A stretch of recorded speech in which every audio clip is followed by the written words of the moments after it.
queridos amigos. E aí, Caio? Tudo bom, Danilão e Rubinho, que vai ter que segurar esse microfone. E é o seguinte, você vem acompanhando essa questão estatística do fenômeno dos que estão dentro da igreja, dos que estão saindo, de quantos entram, quantos saem, quais as denominações que ganham ou não ganham, quais aquelas que perdem, quais as que recebem transferência de outros, que tem umas que também crescem muito por transferência. Tem grupos que servem de rodoviária, de passagem, uns de rodoviária para o nada, né, depois. Alguns para encaminhamentos nessa sequência institucional. E outros até servem de rodoviária, de uma chegada para pessoas que tiveram um impacto, viram, gostaram, provaram, perceberam que não era, mas foram adiante e no seu ir adiante solitário encontraram encaminhamentos para o coração e para a fé que não estão atrelados ao modelo de visibilidade institucional religiosa que está aí. Então isso vem sendo observado por você hoje em dia de maneira próxima.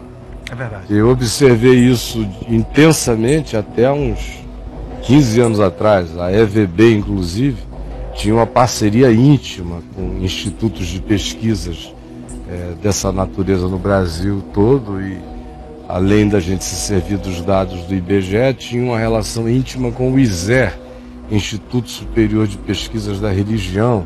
Chegamos a fazer levantamentos que se tornaram um objeto de trabalho, de estudos, de doutorado no Brasil e no exterior. Nós fizemos um levantamento minucioso na década de 90, final dos 80, início dos anos 90, das igrejas no Rio de Janeiro. E o crescimento, registro diário, como é que era, onde era, mapeamos tudo, quem era, quem não era. Foi uma visão exegese, chocantemente visualizante dessas migrações, dessa história que nem sempre as pessoas veem. É uma história que você tem que ter dados para entendê-la, numa perspectiva da macro-observação do fenômeno. Aquilo que você colocou há pouco, né, com a ótica bíblica, mostra mesmo que nós, evangélicos, eu vou me incluir no grupo, né, existe mesmo uma cegueira generalizada sobre o que de fato está acontecendo, do processo que está todo mundo vivendo, que mesmo o censo, ou até o censo grita, né, e a liderança não. Né? Não interessa a liderança ouvir o que o censo diz. E é uma preocupação, porque as pessoas têm aberto champanhe não, porque crente não bebe, mas aberto Coca-Cola para comemorar o crescimento dos evangélicos, 42 milhões, etc. e tal, e 60% de crescimento e tal. E não se deram o trabalho de olhar as linhas e que dirá os microdados para tentar entender que cresceram 60%, sendo que o que mais cresceu foi a Assembleia de Deus com 40 e poucos %. E o resto tudo, né, empatando, as igrejas históricas diminuindo, inclusive, presbiteriana caindo, metodista empatando, anglicana caindo, todo mundo caindo. E aí você vai descendo, você encontra uma linha lá. Evangélicos sem vinculação determinada.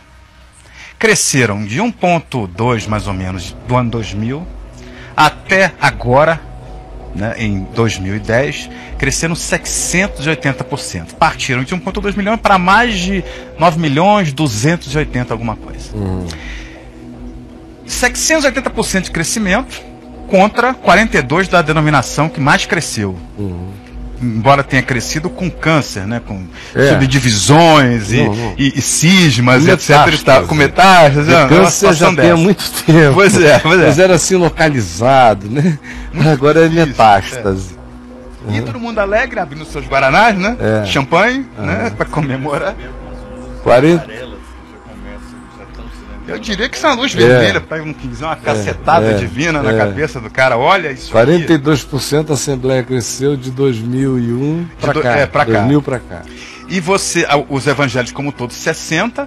Só que, peraí, quem que empurrou esse crescimento? 680%. Esse grupo dos que confessam uma fé que seria mais próxima de uma confissão evangélica, mas que não estão vinculados a nenhum grupo institucional, cresceram de 1 milhão para 9, quase 10 milhões, um total de 700 e tantos % em 13 anos. Seguindo essa tendência, não, em 10 anos, não sabe, deve estar crescendo mais agora nesses últimos 2 anos. Porque o meu avaliador, o meu pulsômetro diário me diz que nos últimos 2 anos, acelerou, deu uma agalopada. Eu sei. Do ano passado para cá, inclusive, a intensificação foi maior. Significa que no próximo censo não haverá mais evangélicos.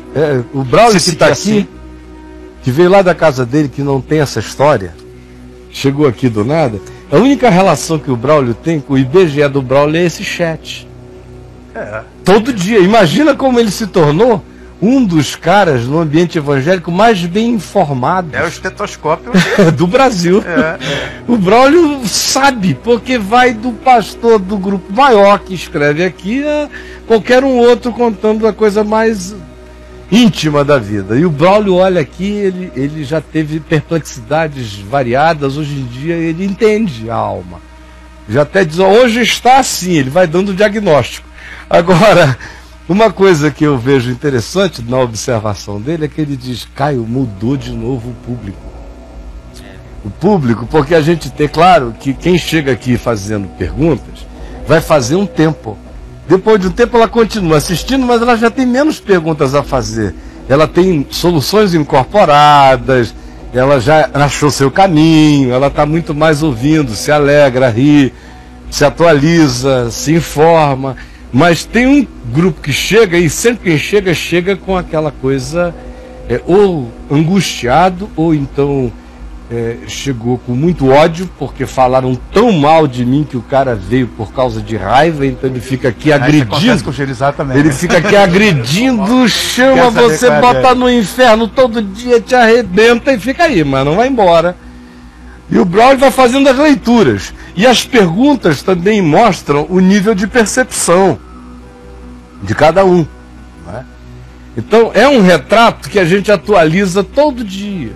E a sensação que dá é isso mesmo, que nos últimos 2 anos acelerou. Eu quero que acelerou. Eu creio, as mudanças hoje são muito mais rápidas que antigamente. Nós falávamos antes do programa começar da velocidade da informação, da democratização, né, do fluxo, da produção, da acessibilidade. Exato, muito grande. A Europa levou menos tempo com teologia melhor. Nós aqui no Brasil crescemos com esse sincretismo assassino terrível, né? Um conteúdo pobre, e o povo ainda imagina que nós vamos ganhar esse país, que isso aqui vai crescer e não é capaz de fazer essa leitura. Hoje a Europa tem 2,4% de crentes, com milhares que decidem não voltar à igreja na semana seguinte. Tem raiva. Eu acho que eu me relacionei com a última geração de jovens europeus. Porque foi rápida a evasão. Eu me lembro que aí no início dos anos 90, 91, 92, após a expressão pós-cristã na Europa, já estava cunhada há muito tempo, e o esvaziamento já era gritante, já tinha uns 20 anos que vinha esvaziando. Os templos na Inglaterra estavam sendo vendidos para mesquitas e para propriedades privadas e para um monte de coisas, porque a igreja anglicana não conseguia dar conta nem dos seus templos, porque eles ficavam vazios. Então era um esvaziamento enorme. Mas ainda havia uma pulsão. Então havia lá o Spring Harvest, que ainda deve haver. Mas naquele tempo, meu Deus, eu me lembro que eles fechavam cidades inteiras. Ainda tinha aqueles movimentos de reunião de jovens, como esses de Dresden e de outros países, em que vinham jovens da Europa inteira, eles fechavam uma cidade de 500 Na mil Holanda, habitantes. Dia do Jovem, Dia da Juventude. E jovens legais que você via a compreensão. Eu dizia aqui quando eu voltava, como eu tinha prazer em ensinar o Evangelho na Inglaterra, na Alemanha, na Holanda, em outros países, porque o nível de compreensão do que eu dizia era muito maior. Era fácil a percepção. Aqui você repetia, não entrava. Lá você dizia, o pingo era letra. Boa teologia, pensadores e tudo. E assim mesmo você vê, não seguraram a onda. Porque é algo indefensável. Foi o que honestamente eu percebi e escrevi sobre isso há uns 30 anos atrás no Jornal do Brasil. Sobre a indefensabilidade do cristianismo histórico. E sobre o fato de que eu achava que quem quer que se levantasse para essa defesa seria candidato a sucumbir com ele. Por isso, o que os discípulos de Jesus deveriam fazer era não tentar defender o cristianismo jamais, para não irem na derrocada dele, para se dissociarem dele, que ele era uma expressão de uma falsificação do evangelho, que não tinha nenhum problema de ir, desde que a gente ganhasse a consciência do que era evangelho e vivêssemos a subversão da missão da verdadeira e virulenta Igreja de Deus no mundo, que é sem torres, que é sem o marketing das placas. O engajamento é um poder maior do que o do marketing. É o poder da subversão. A gente volta às origens da subversão. E maior que o das leis, né? Nós estamos querendo cristianizar Você o Brasil, veja só, na reivindicação de direitos, de leis e tal. É o tal. crescimento da lei. É isso mesmo. E você veja que vocês acabaram de dizer aqui, comprova esse fato, de que as lideranças, que são as que usam televisão, marketing, isso tudo, que fazem essa propaganda para quem está fora, entrar na grande garganta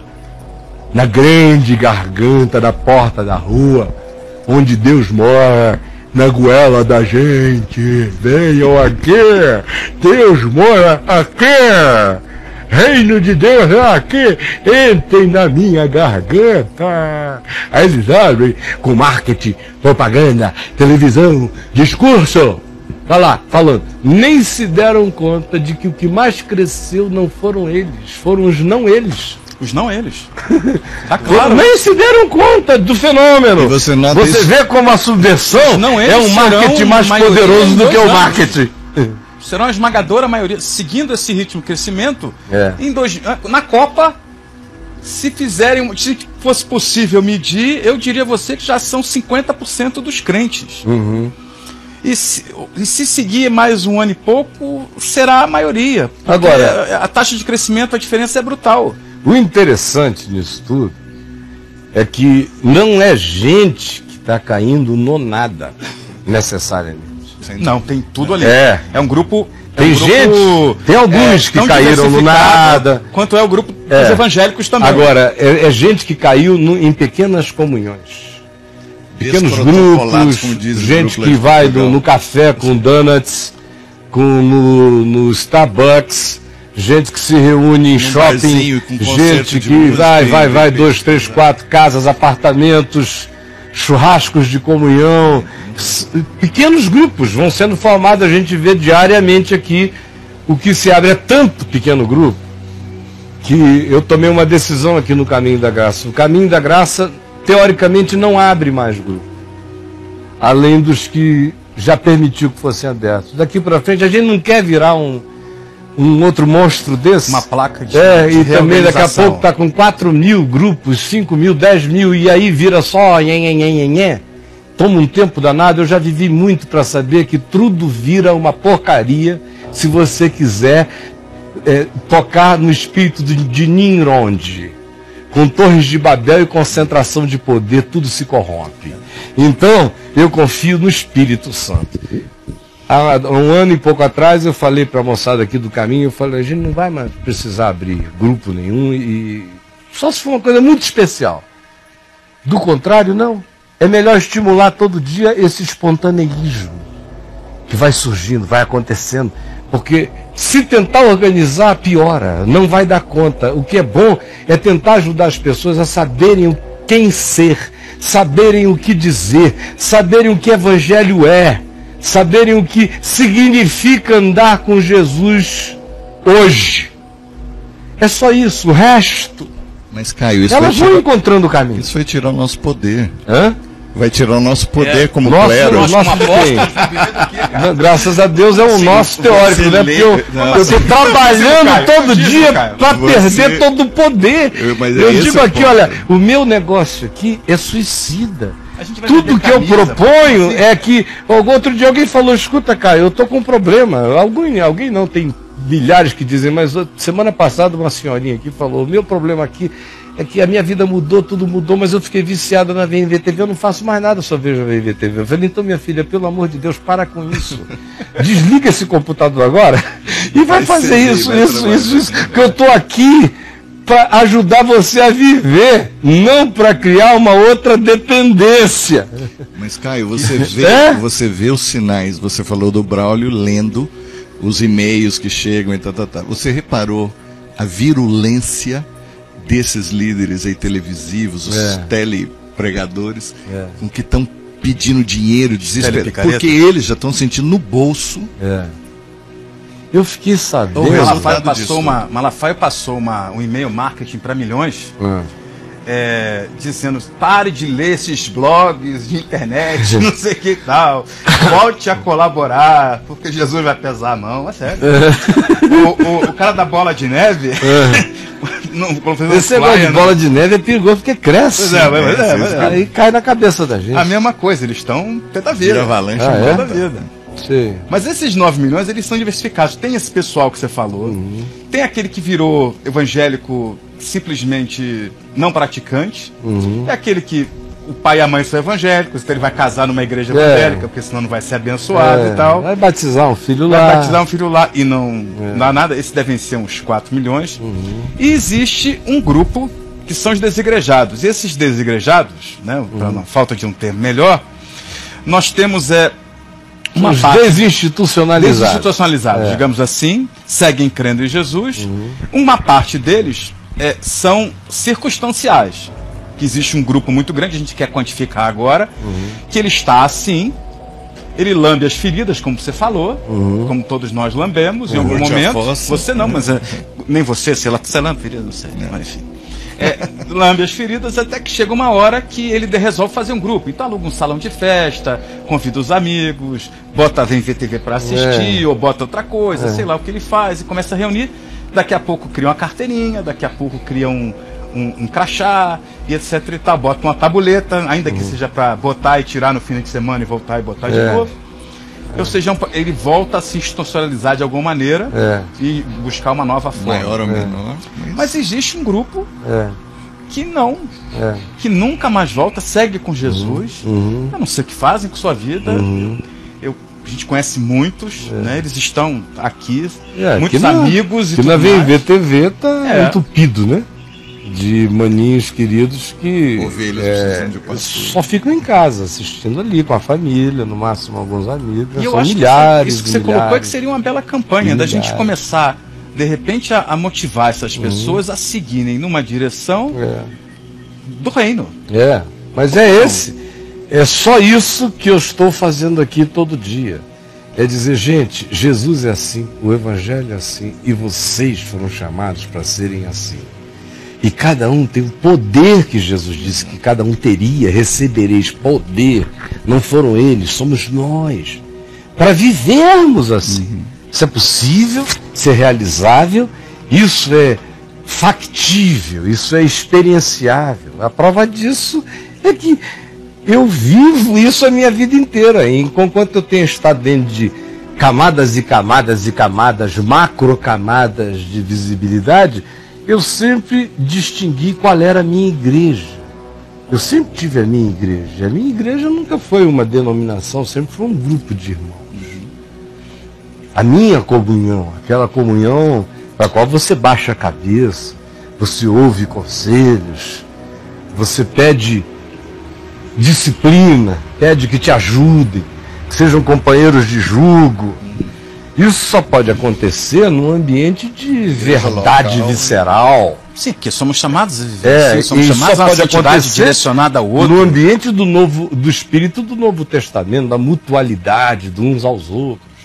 Portanto, sem esse aparato constantiniano na nossa cabeça, sem essas dioceses, sem esses cardeais, sem esses donos de alma, sem esses controladores, sem esses determinadores de conduta humana, sem nada disso, no encontro verdadeiro, onde o mediador é o Evangelho, onde o cabeça é Cristo e o cabeça Cristo é o Evangelho. A gente não precisa ficar no subjetivismo de dizer o cabeça é Cristo. Então cada um, Cristo cabeça funciona na cabeça de cada um, conforme a cabeça de cada um. O corpo de Cristo, conforme o entendimento que se pentecostalizou no mundo, tem em cada um de nós uma cabeça. Então é pior do que a hidra esse corpo de Cristo. Por quê? Por causa do subjetivismo interpretativo da figura de Jesus, que é o meu Cristo, é o meu Jesus. Quando na realidade, o meu Jesus tem que ser o Evangelho. Jesus é o Evangelho é Jesus, eu só sei de Jesus pelo Evangelho. E o que o Evangelho me conta sobre Jesus é para ser vivido como Evangelho em mim. Não como vida e condutismo e behaviorismo de um comportamentalismo de quem obedece o Evangelho para fora, mas como princípio enraizado do Evangelho como consciência, mente, atitude e vida. Isso é que é a experiência com Jesus hoje, agora, já. Isso é que as pessoas precisam aprender o que é. Quem sabe isso? Aonde chega é a igreja. Aonde chega, acontece igreja. É o que eu digo para o pessoal aqui. Eu mudei para um lugar onde não tem igreja. Eu digo, como? Você não mudou para ir? Cara, você chegou à igreja. Pois é. Agora você veja, nós somos tão católicos, tão constantinianos, que a igreja continua a ser o padre, o pastor, o templo, a torre, o CNPJ. O cara nunca diz igreja sou eu, nunca. Ele muda e não tem igreja, que ele procura uma igreja. Olha no espelho, cara. Olha no espelho e diz, ô igreja, você chegou aqui?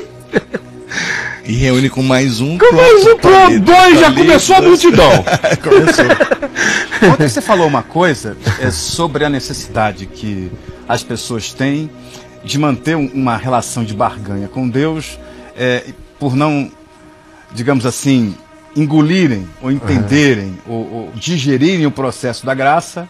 Então ter que achar que tem que pagar a sua salvação com alguma coisa, de alguma maneira, de repente indo à igreja todo domingo. Isso, a frequência entra aí. A frequência também ajuda, etc. e tal. O que eu tenho percebido com os meus amigos que estão desvinculados, desigrejados, é que um certo sentimento de culpa nesse nível ainda persiste. Longamente. Né? Deles acharem, deles estarem nessa situação, não buscarem de repente, buscar e formar novos grupos e tudo mais, mas também ficarem com essa sensação de que estão devendo alguma coisa. Manos, não estão. Essa coisa está no DNA mesmo. É um condicionamento, é Pavlov, muitos anos. Pega aí, Fernando, os macaquinhos com a banana, aquele condicionamento que o cara fica, é um Pavlov poderoso. Eu já contei aqui para eles como eu, depois de ser pastor, só um minutinho, depois de ser pastor 11 anos, pastor local, quando eu parei de ser pastor local em 84, porque o médico disse, ou você vive assim, você vive mais 5 anos, você não vai aguentar, ou tira uma coisa aqui para você ir mais longe um pouco, porque não está legal. Aí eu tive que deixar o pastoreio local e me dediquei só a vinde e aos trabalhos por aí afora, né? Muitos anos. E naquele período ali que eu parei, eu me lembro que, estando pastor local, além de pregar 5 vezes pelo Brasil afora, na igreja local, eu pregava umas 4 ou 5 por semana, mas domingo eu chegava de viagem de madrugada das cruzadas e pregava na reunião de manhã cedo, depois eu pregava no culto da escola dominical, depois eu pregava no das 5, depois eu pregava no das 7. E tinha escola dominical, eu estava acostumado a ministrar nela naqueles 11 anos anteriores. Aí, amigo, primeiro domingo eu passei o pastorado para o meu amigo Teófanes Elias, filho do reverendo Antônio Elias, falei, vou descansar. E combinei com eles que eu pregaria lá um domingo à noite, os outros domingos eu tinha compromisso à noite, mas de manhã eu vou descansar. Aí, meu amigo, primeiro domingo, acordo e uma angústia, sabe? Cara, imagina, eu não sabia ficar em casa domingo de manhã. Eu tinha culpa de pular na piscina, de pegar sol, de ir à praia. Não era aquela culpa de crente, de relacionada à coisa, era a culpa do servo. Estou sonegando meu dom. Por que eu não estou lá servindo aquele povo?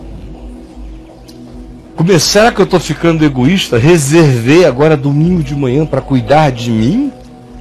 Aí começa mas é uma neurose culposa violenta, que um médico, quando tem essa oportunidade de descanso, não sofre assim. Nem um advogado, nem ninguém, nenhuma outra profissão, mas um pastor sincero sofre. Porque tem um senso de urgência. Um crente sincero. E missionário da semana inteirinha na luta, não perdeu. Chega domingo falando, eu tenho que descansar. Esse é um outro dado. O cara não aguenta. Você sabe que, por exemplo, acho que foi a World Vision International, que na década de 80, ou início dos anos 90, a Visão Mundial, fez uma pesquisa dentro dela mesma, com milhares de funcionários, e que depois essa pesquisa foi aplicada em outras organizações, e chegaram à conclusão de que os caras que menos frequentavam a igreja no mundo eram os missionários que trabalhavam em para-eclesiásticas cristãs. Porque eu via lá na Víndia a dificuldade. Os caras trabalhavam respondendo carta, atendendo gente de segunda a sexta. Uma overdose de por favor me ajuda, Caio me ajuda. E o cara dizendo, o pastor pediu para você ler esse livro. Era aquele departamento de gente para trabalhando. Milhares de pessoas depois de um tempo, centenas de pessoas trabalhando ali dentro. No domingo, tudo que elas não queriam era ir a um lugar. Claro, elas queriam ir à praia. Mas não conseguiam. Aí eu vi aquele cara chegar meio a contragosto. Aí tudo bem, fulano? Tudo. E aí? Tá descansado? Não, eu tive que vir hoje aqui, né? Mas tem por quê? Não dá. Eu fico muito culpado de não trazer as crianças. Depois, sei lá, dá alguma coisa errada. Eu vou me sentir culpado a vida inteira. Mas ele não consegue ter a tranquilidade de dizer, não, eu vou fazer escola dominical com os meus filhos na praia. Eu vou ensinar eles. Parece que se não houver ensino institucional, não tem ensino. Essa burocracia que se conseguiu criar do oficialato de Deus e do ensino do Evangelho é uma miséria. Porque nem mãe acredita mais que o Evangelho ensinado por ela é tão legal quanto por uma professora. Tem que ser, exato. Nem pai acredita mais que o que ele possa ensinar ao seu filho é melhor do que o que um pastor treinado para isso possa fazer, simplesmente porque ele é pai. Já é melhor do que tudo. Não acreditam. Por que os pais não casam seus filhos? Por que não casam? Porque eles não acreditam no casamento que não carrega oficialidade. Quando nada seria mais significativo do que todo pai casar seu filho, sua filha.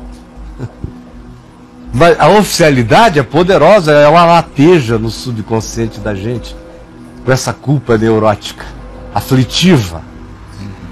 Aí tem gente que quando diagnostica a sua culpa neurótica, fica com raiva dela e não a trata. Aí como é que ele a trata? Se vinga do desejo de ter comunhão com alguém, porque no caso dele aquele desejo está vinculado a uma frequência, a um lugar. E aí ele não distingue bem as coisas, mata a possibilidade de comunhão com alguns, só porque ele confunde com a necessidade anterior de ir a um lugar, e aquele lugar institucionalizado, aí joga fora menino, barata, banheira, água e tudo.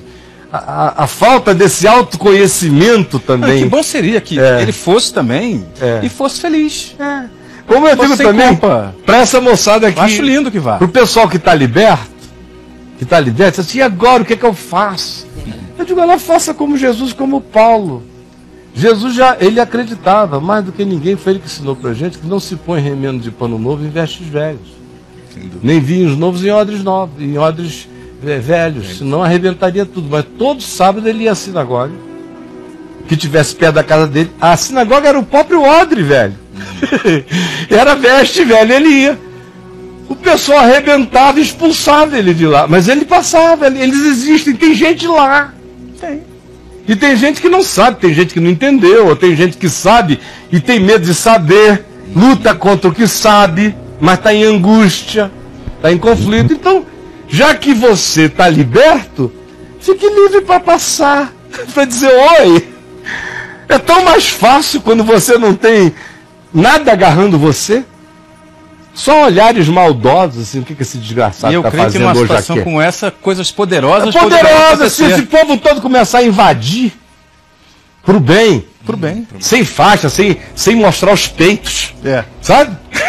Sem fazer escândalozinho, peitinho de... Sem pagar peitinho. Sem pagar peitinho na igreja, porque vamos pra lá e vamos pagar peitinho pro Feliciano, não! Beijar na boca da... Para, não tô falando dessas idiotices, eu tô falando de igual gente normal. Tranquilo. Ofertar com alegria, tanto que é bom isso. Inclusive, ofertar com alegria. Sem ser por obrigação, por necessidade. E tem tanta gente para ser ajudada, tanta oferta para ser dada, tanta miséria a ser socorrida, tanta causa nobre a ser difundida, tanta coisa boa a ser propagada.